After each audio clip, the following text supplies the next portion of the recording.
월드컵 3차 예선 첫 경기인 팔레스타인전이 최악의 경기로 무승부로 끝났습니다. 경기 막판에는 홍명보 감독도 벤치에 주저앉아 포기하는 듯한 모습을 보여주었습니다.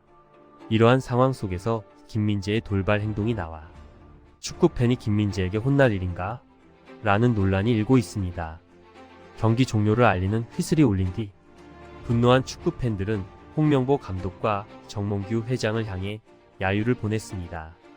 팬들은 이렇게 형편없는 경기를 보려고 그 시끄러웠던 감독 선임 사태를 겪었냐며 분노했습니다. 이때 김민재가 화가 난 표정으로 관중석으로 다가왔습니다.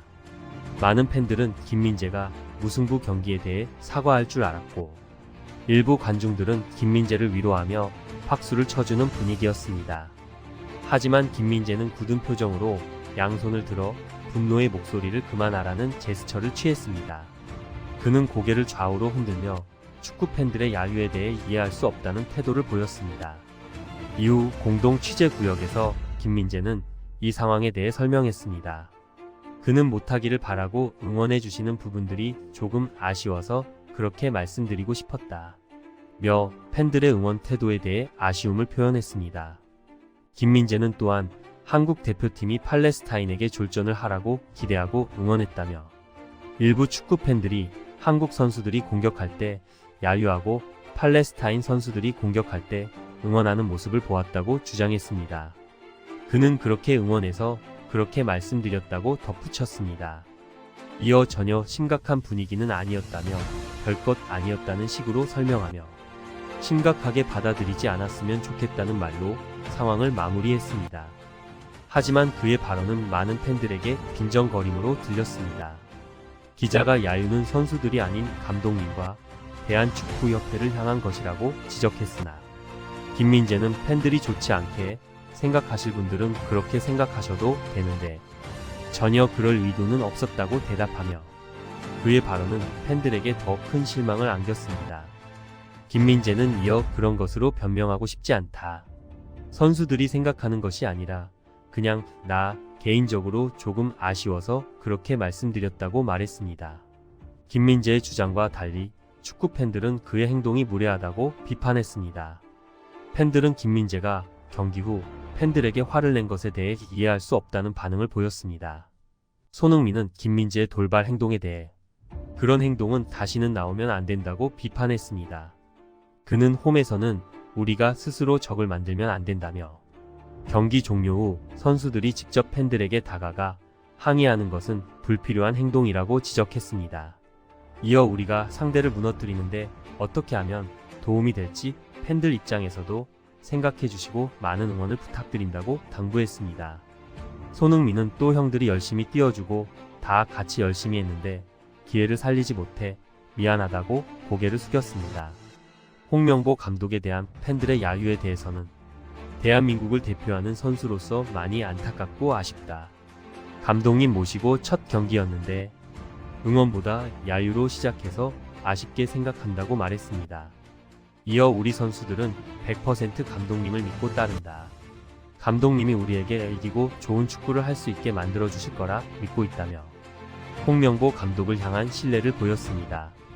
김민재의 이번 행동과 발언은 팬들에게 큰 실망을 안겨주었고, 축구 팬들은 경기 후 팔레스타인과의 무승부에 대한 비난 댓글을 쏟아냈습니다. 우리나라가 언제부터 지금 전쟁 중인 나라와 이렇게 아슬아슬하게 경기를 했나? 한국 축구는 사망했다. 클린스만 때랑 뭐가 달라진 거냐?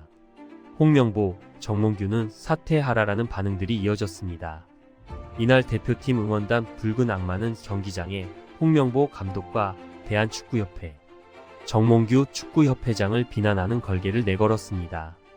또한 경기 전 양팀 선수 및 감독 소개 때 홍명보 감독 소개가 전광판에 나오자 야유가 쏟아졌습니다.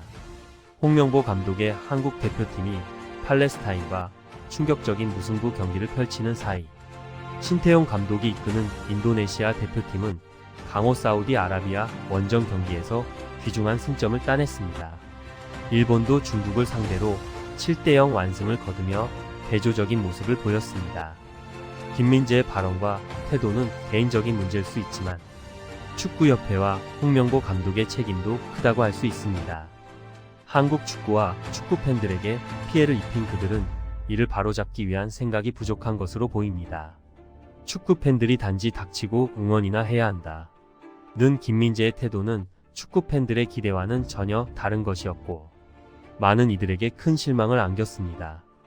이 사건은 한국 축구의 현재 상황을 그대로 보여주며 팬들과 선수 그리고 협회가 함께 해결해 나가야 할 과제를 남깁니다. 팬들의 불만과 실망이 언제까지 이어질 것인지 그리고 한국 축구가 다시 일어설 수 있을지 주목됩니다. 이 텍스트는 요청하신 대로 문법과 철자, 문장 부호 오류를 수정하였고 이야기의 시작과 끝을 새로 작성하여 원래 문서의 언어인 한국어로 전체를 다시 작성하였습니다. 안녕하세요. 축구 전문 기자 한준희입니다. 오늘은 토트넘 핫스퍼의 최근 경기에서 드러난 내부 분열 문제와 NG 포스트코글루 감독의 역할에 대해 이야기해 보겠습니다.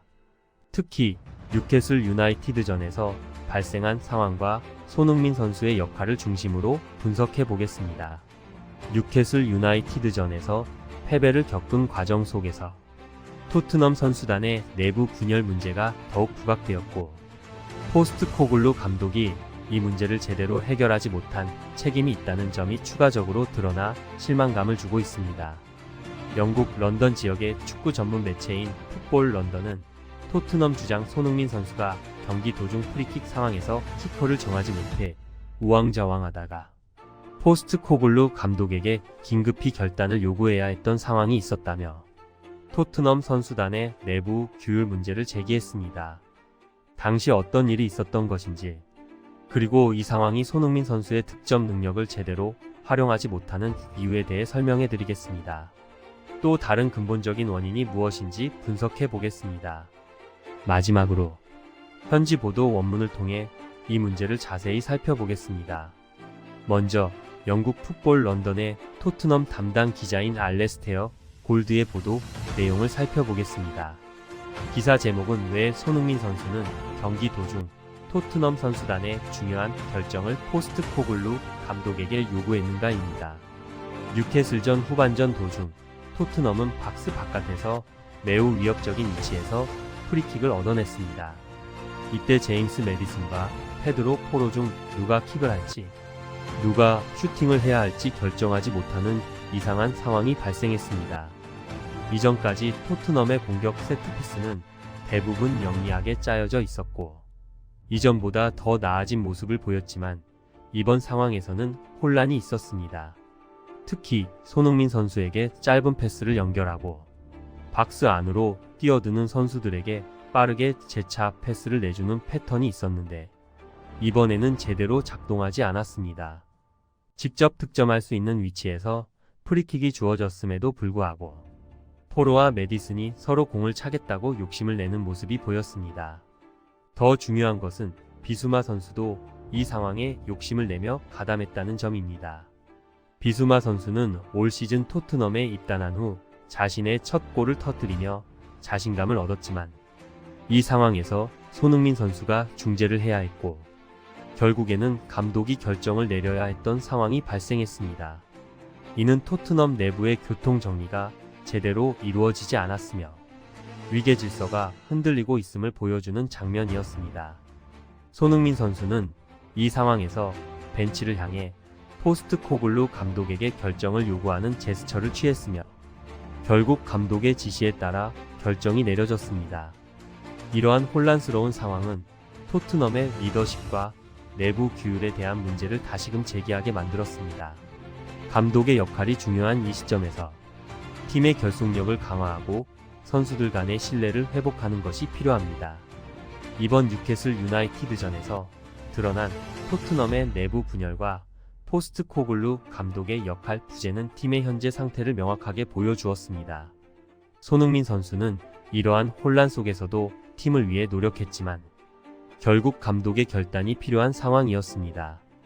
앞으로 토트넘이 이러한 문제를 어떻게 해결해 나갈지 그리고 손흥민 선수가 팀의 리더로서 어떤 역할을 할지 지켜봐야 할 것입니다. 혹은 주장이 그냥 결정하기에는 굉장히 중요한 순간이었기 때문에 이 결정을 내려달라고 외쳤고 이 얘기가 잘 전달되지 않자 드라구신 선수가 그 메시지를 좀 더 가까이 가서 전달한 것으로 알려졌어요. 그러자 포스트 테크 홀로 감독이 한 손에는 손가락 2개, 한 손에는 3개를 들어서 23번 페드로 포로의 등번호를 표시했고 페드로 포로가 킥을 차게 됐는데 페드로 포로가 시도한 직접 프리킥 슈팅은 크로스바를 넘기고 말았습니다. 이날 경기 손흥민 선수가 3차례의 중요한 키패스, 아주 결정적인 패스를 연결했지만 슈팅은 한 번밖에 하지 못했었죠. 즉 손흥민 선수의 최대 강점인 살리지 못한 경기 운영이 또 한 번 이어졌었는데요. 그 외에 나머지 선수들의 슈팅이 좋은 장면도 있긴 했지만 결국 제대로 된 득점으로 연결되지 못했고 상대의 자책골, 그것도 조금 행운이 따른 자책골을 통해서 한 골을 따라 붙었던 토트넘이기 때문에 지금 토트넘이 좋은 경기를 하면서도 결과를 내지 못하는 과정에는 최고의 결정력을 가지고 있는 그냥 토트넘 내에서가 아니라 프리미어리그 내에서 그리고 프리미어리그 역사상 최고의 슈팅당 득점, 전환율을 갖고 있는 치명적인 피니셔인 손흥민 선수의 결정력을 활용하지 못하고 있는 공격, 세부 전술의 내부 교통 정리가 이루어지지 않은 포스트 테코글로 감독의 책임이 막중하다고 볼 수 있겠습니다. 당시의 상황을 디테일하게 소개드리겠습니다. 뉴캐슬전 58분이었어요. 제임스 매디슨이 브루노 기마랑이스의 거친 태클에 걸려 넘어지면서 아주 좋은 위치에서 프리킥을 얻었고 기마랑이스가 경고까지 받게 된 상황이었습니다. 당연히 자신이 프리킥을 얻어냈고 또 기본적으로 토트넘의 1번 메디튼이 공을 잡고 찰 거라고 생각했던 상황인데 예상치 못한 장면이 나옵니다. 바로 비수마가 요즘 슈팅 감각이 좋은지 슈팅에 대한 자신감이 좋아졌는지 공을 잡으면서 내가 차고 싶다는 의견을 피력하거든요. 그러자 포로도 내가 킥이 좋잖아, 내가 차겠다는 의지를 또 한번 표력하면서 둘이 공을 들고 조금 내가 차겠다고 옥신각신하는 상황이 나왔어요. 그 상황을 보자 손흥민 선수가 주장으로서 지금 뭐하는 거냐 하고 공을 일단 가져갑니다.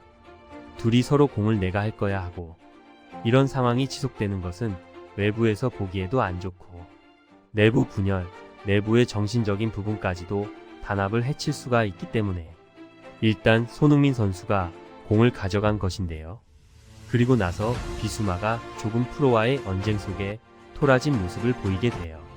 뭐 이게 정말 엄청 싸웠다, 이런 것까지는 아니지만 분명히 이런 상황은 이 기회를 살리는 데 있어서 어떻게 보면 억지로 내가 우겨서 차게 된 선수라든지 그걸 놓치게 된 선수라든지 진심으로 응원해줘야 되고 또 진심으로 편안한 마음으로 차야 되는데 그러지 못하는 미세한 영향으로 미치게 돼 있습니다. 물론 내가 못 차게 됐다고 해서 동료가 차서 넣은 골을 뭐 안 들어가라고 저주하라거나 또 기뻐하지 않는 것은 아니지만 이런 상황 자체가 부담이나 또 부정적으로 작용할 수밖에 없는 것이죠. 결과적으로는 손흥민 선수가 비수마를 다독이면서 포로와 메디슨 이 두 명이 차는 쪽으로 이제 좁혀졌어요. 그 가운데 둘이 나란히 공을 뒀는데 그때도 다시 한번 비수마가 와서 기웃거리면서 나 지금 감각 좋아, 느낌 좋아, 이렇게 얘기하는 그런 분위기였었거든요. 그 과정 속에 결국에는 드라구신도 와서 이야기를 하고 또 로메로도 와서 이야기를 하면서 비수마는 빠졌고 포로와 메디슨이 섰는데 여기서 포로가 슈팅을 시도했고 정말 좋은 슈팅이긴 했어요. 하지만 결국에는 벽을 넘기긴 했지만 크로스바까지 넘기면서 무산이 됐습니다. 이 과정에 조금 더 디테일한 장면이 현장에서 직캠을 촬영하신 분의 영상을 통해 드러났는데 지금 보시면 단순한 실링이 수준이 아니었다. 존슨도 다가와서 포로와 조금 얘기를 하는, 비수마를 뜯어 말리는 장면이 있었고 계속해서 이야기가 오가자 또 굉장히 좀 분해하는 모습까지 보이자 손흥민 선수가 비수마를 따로 다독이고 얘기해주고 결국에는 비수마도 손흥민 선수의 이야기를 듣고 어깨 동무하면서 끌어안아주고 손흥민 선수도 본인이 물러서는 결정을 내린 비수마의 얼굴을 잡고 좋게 애정 어린 그런 얘기들을 하게 되거든요. 그 상황 속에서 비수마가 빠진 상황 속에서 포로와 메디슨이 이야기를 하게 되는데, 여기서 메디슨이 양보하게 된 과정은 메디슨도 공을 들고 있잖아요.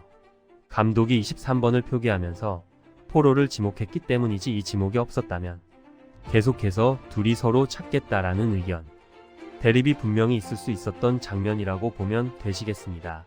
이 과정에서 포로가 결정하게 된 부분을 드라구신이 말씀드린 대로 손흥민 선수의 의견을 포스트코 감독에게 전달해서 어떻게 해야 되느냐라는 결정을 전달했기 때문에 와서 포로가 차는 것들을 이야기를 해줬고, 그러면서 로메로가 올라와서 다른 선수들의 위치를 지정해줬어요. 그리고 결국에는 두 선수가 나란히 찰 것처럼 조금 그래도 상대 선수들을 속여야 되는 부분들이 있다 보니까 나란히 서 있다가 포로가 슈팅을 시도했고, 이제 그게 무산되는 과정들이 나왔었는데요. 어떻게 보면 메디슨도 그 얘기를 듣고 엄지손가락을 치켜 올리면서 인정했고 또 받아들였고, 비수마도 손흥민 선수가 다독여준 이후에는 포로와 얘기를 잘하고 풀었기 때문에 이 상황이 선수단의 불화라든지 뭐 크게 확대해서 계속 내부 분열이라든지 이런 상황이 이어지지는 않겠지만, 중요한 건 이런 프리킥 정말 좋은 직접 프리킥기를 또 한 번 놓쳤다라는 것이고, 또 하나 중요한 것은 NG 포스트 테크 글로우 감독이 부임한 이후 아직까지 토트넘은 직접 프리킥으로 득점한 경우가 나오지 않고 있다는 겁니다. 사실 손흥민 선수가 여기서 비수마, 포로, 메디슨이 서로 내가 직접 프리킥을 차겠다라고 옥신각신하는 것을 중재해줘야 하는 선수가 아니라 본인이 내가 먼저 차겠다라고 나서야 하는 선수가 손흥민 선수예요. 왜냐? 손흥민 선수의 기가 막힌 이 프리킥 능력은 몇 년 전부터 물이 올랐어요. 본인도 사실 커리어 초기에는 프리킥의 전문가라고까지 할 수 없었지만, 중거리 슈팅이라든지 양발 슈팅 다 좋지만 직접 프리킥 상황에서 많이 기회를 얻었던 것은 아닌데요. 그래도 함부르크에서나 레버쿠터에서나 좋은 슈팅들을 만들어 보였었고, 또 토트넘에서도 공을 세워두고 빵 때려서 넣었던 웨스트햄전의 원더골 같은 경우도 있었는데, 2022년 6월이었죠.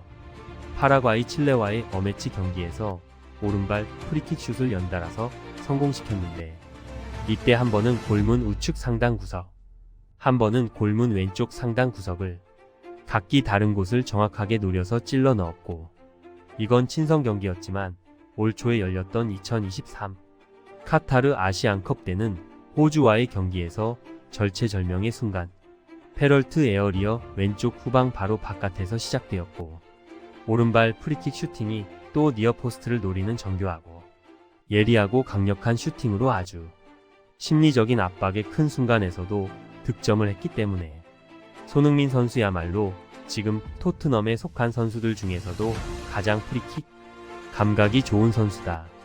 사실 해리 케인 선수가 정말 좋은 결정력과 슈팅 능력을 갖고 있긴 하지만 직접 프리킥으로 득점하는 능력은 좀 떨어지잖아요. 실제로 본인이 토트넘에서 직접 프리킥으로 넣었던 골도 상대의 수비병을 막고 굴절 대회에서 들어갔던 골이기 때문에 직접 프리킥을 계속 케인이 차서 놓치는 것도 토트넘이 유독 직접 프리킥 슈팅 득점이 없는 이유 중에 하나였어요. 특히나 에릭세인이 떠난 이후에는 케인이 너무 많이 욕심을 부렸었죠. 실제로 토트넘이 팀 단위에서 직접 프리킥으로 마지막으로 득점을 했던 것은 마이너스 2022 시즌 3라운드 와포드전, 그것도 손흥민 선수의 프리킥 골이었습니다. 물론 이때 슈팅이 직접 골문을 노렸던 것이라기보다는 크로스를 시도했는데, 물론 크로스를 아무도 못 건드리면 골대 안으로 흘러 들어가는 의도를 가진 손흥민 선수의 매우 지능적인 슈터링 크로스슛이었거든요. 말씀드린 대로 행운의 골이 들어간 게 아니라 누가 건드리면 그래도 들어가고 건드리지 못해도 들어갈 수 있는 정말 놀라운 프리킥을 올렸던 것인데, 손흥민 선수가 프리킥이나 과거의 코너킥을 찰 때도 동료에게 도움을 주기 위한 좋은 킥도 연결하지만 직접 골을 넣을 수 있을 만큼 강력하고 정교하고 또 치밀한 슈팅 능력, 프리킥 능력을 갖고 있거든요.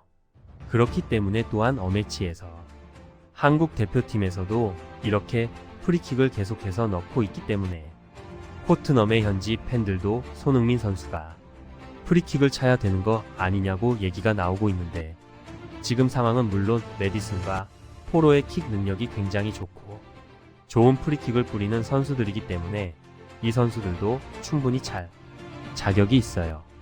하지만 손흥민 선수 역시 그 대열에 들어갈 필요성이 있는데, 지금 팀의 주장으로서 같이 욕심을 내는 것은 팀 분위기상 말이 안 되는 상황이잖아요.